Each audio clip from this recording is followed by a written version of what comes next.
Welcome to Danny's Den, your weekly mix of law, love, sports, and pop culture. Let's chat.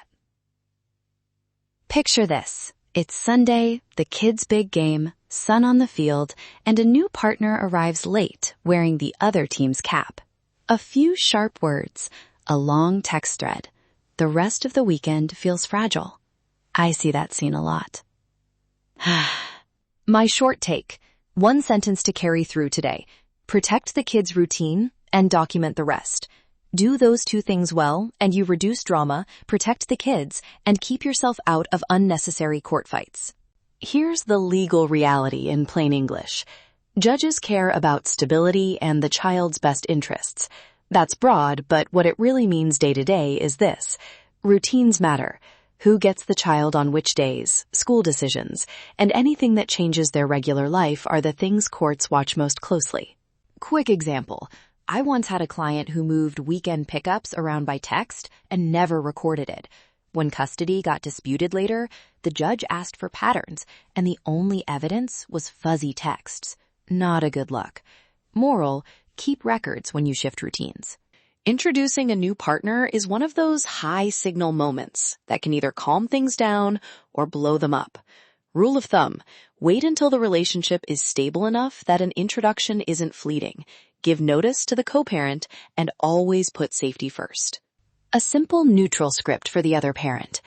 I wanted to let you know I'm seeing someone, and we plan to introduce them to the kids next month. I'll share the time and keep it low-key. Is there anything about the kids' routines I should know that day? That does three things. Informs, signals respect for routine, and invites helpful info, without drama. And what to tell the kids. Short and age-appropriate. I've been spending time with someone. When you meet them, we'll keep it simple. Tell me how it feels. Let kids set the pace. They don't need adult-sized explanations. If tensions are already high, try this de-escalator. I know changes can be stressful.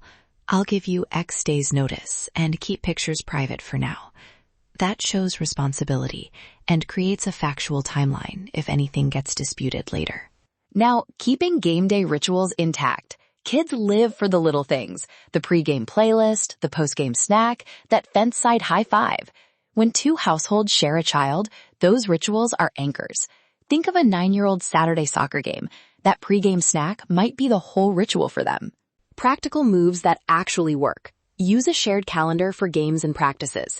Set clear pickup windows instead of vague promises. And name a neutral public exchange spot if things get tense. If transportation keeps causing fights, write down who's responsible for what and when. Want a short text you can send? Try this. This Sunday, game at 10. I'll drop off at 9:15. If plans change, text by 8:30. If delayed, meet at the concession stand at 9:50.